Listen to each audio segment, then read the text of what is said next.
ما بيسووناش شيء واحنا العرب يا شباب يا عرب اطلعوا قدام العرب انا المسؤول في الرئيس. Assalamu alaikum wa rahmatullah, brothers and sisters. Where are the Arabs? Where are the Muslims? This seems to be a very common and legitimate question right now. As it stands, and let me just read this from my phone. The Pentagon has ordered a second carrier strike group to the Eastern Mediterranean Sea and is sending Air Force fighter jets to the region as Israel prepares to expand its Gaza operations. America has very clearly said, as a deterrent, we are sending more forces to Israel, and it's a message to the Arab countries and the Muslim countries to not get involved. And as usual, it seems as though the Arab countries and the Muslim countries have taken heed to this warning and have taken a back seat. Everything that's happening in Palestine and Gaza right now is illegal. It is against international law. They are all war crimes. The UN has declared everything that is happening there a war crime. Yet the response from all of our EU nations, from all of the Western nations and most of the nations around the world is that it's okay. But the question is, where are the Arabs? Where are the Muslim nations? Where are the Arab nations in Palestine's time of need? And I want to direct you to a chapter, a surah in the Quran, and a few verses in the Quran, which I hope can serve as some kind of comfort for all of the Muslims watching right now, and a reminder as to what Allah has said about this situation. So for all of those with a Quran handy, please scroll to Surah Al-Isra. This is Surah number 17, and we are going to go down to verse number 4. Now there are actually two readings of this. I'm going to just read the verses in order, and then I'm just going to explain how there are two readings and how linguistically these next few lines could be talking about something in the past, or they could be a prediction. Sheikh Yasser Qadi has actually got an amazing video on this. I will link it in the description if I can find it, inshallah. So I'm just going to read it. So I'm just going to read this in English. Okay, and we declare to the children of Israel in the book, you will surely spread mischief on the earth twice, and you will surely show utmost haughtiness. So when came the time appointed for the first of the two, we dispatched against you some servants belonging to us, having strong aggressive power, who combed through the houses, and it was a promise bound to be fulfilled. Then we gave you your turn to overpower them, and increased your strength and wealth and sons, and made you great in number, saying, if you do good, you will do it for your own benefit, and if you do evil, it will be against yourselves. Later, when the time came appointed for the second, we sent others, so that they spoil your faces, and that they enter into the mosque as the former ones entered it the first time, and utterly destroy whatever they prevail upon. Maybe your Lord would bestow mercy upon you, but if you do this again, we shall do that again. So let me just dive into this a little bit, because I really do think that this is an amazing comfort during this time as people are crying out for the support of the Muslim and Arab nations. So this Surah Al-Isra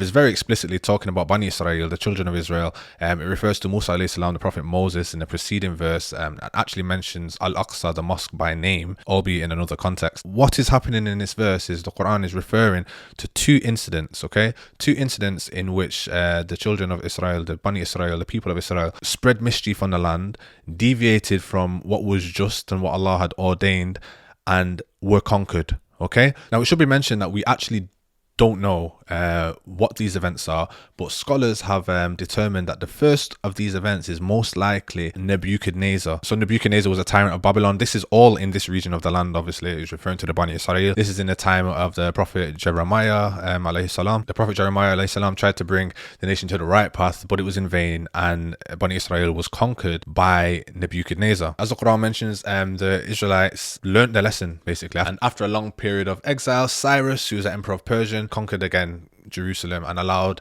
the Bani Israel to re-enter Jerusalem, and it was the Bayt al-Maqdis, Jerusalem was rebuilt. So this is where it gets interesting. The second event that is referred to here in the Quran is either speaking about something that has already happened, or is speaking about something which is yet to happen. Okay, so it is possible that this verse refers to the telling of history, and it's possible that the verse is a prediction of what's happening in the future, potentially what is going to happen now. Allahu Alam, Allah knows best. So there is some division on what the second event could be referring to. Some scholars have said that the second event could be talking about, let me get this right, Antiochus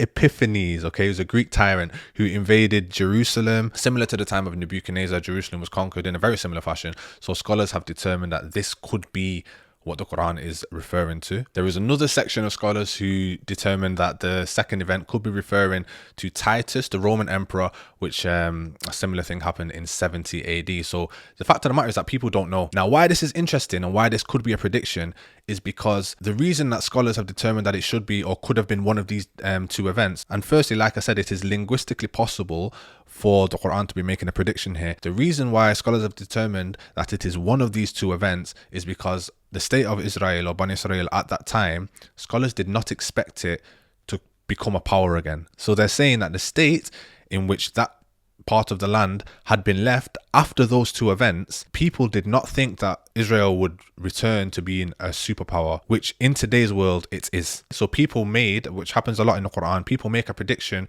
according to what has already happened. Let me see how I can make the Quran apply to the world right now and what I can see around me. If you spoke to the scholars then, they would not predict that Israel would be in this place right now. Okay, they say it's very, very, very unlikely for that to be possible. So what I wanted to point out is that there's actually a very clear distinction, and this is the whole point of the video, why I wanted it to be a comfort for those people asking, where are the Arabs and where are the Muslim nations? In the first of these two events, Allah refers to the servants that came to conquer Bani Israel at the time, and he refers to these people as ibadi or ibadina. So the word ibadi or ibadina refers to Allah's righteous servants. It means servants, but there's a distinction between what Allah refers to in the first event and the second event. So ibadi, Allah subhanahu wa ta'ala sent his righteous servants, his believers, an army of Muslims, so to speak, to conquer Bani Israel at the time because they were spreading mischief on the land. The second of these events, Allah refers to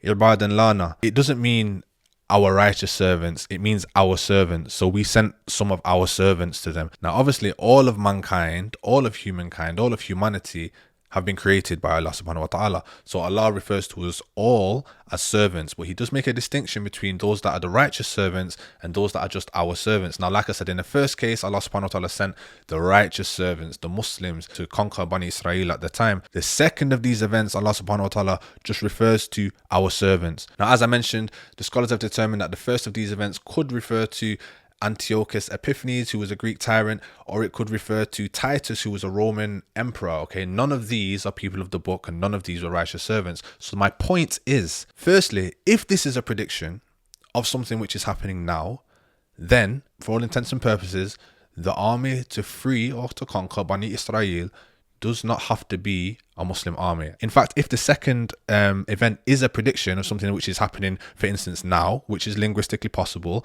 then the army which will conquer Bani Israel will not be a Muslim army and will not be an Arab army. Okay? If the second event is telling of history and is something that has already happened, then the following verse, as mentioned before, does say, maybe your Lord would bestow mercy upon you, but if you do this again, we shall do that again. So Allah subhanahu wa ta'ala has very clearly explained that he can send the Muslims to conquer the Bani Israel, or he can send the non-Muslims to conquer the Bani Israel. So for all of those people who are screaming, where are the Arabs and where are the Muslims? Yes, it's true that Arabs have a duty. Yes, Muslims have a duty to defend and stand up for injustice. It is haram to stand by and watch an injustice, to watch oppression. I've mentioned this in so many videos, but please have some faith, rest assured, find some comfort in the Quran. And please also remember that in this second verse, it does say, so that they may enter into the mosque as the former ones entered it the first time. Subhanallah. May Allah subhanahu wa ta'ala protect the people of Palestine and protect his ummah. Ameen. Assalamu alaikum wa rahmatullah.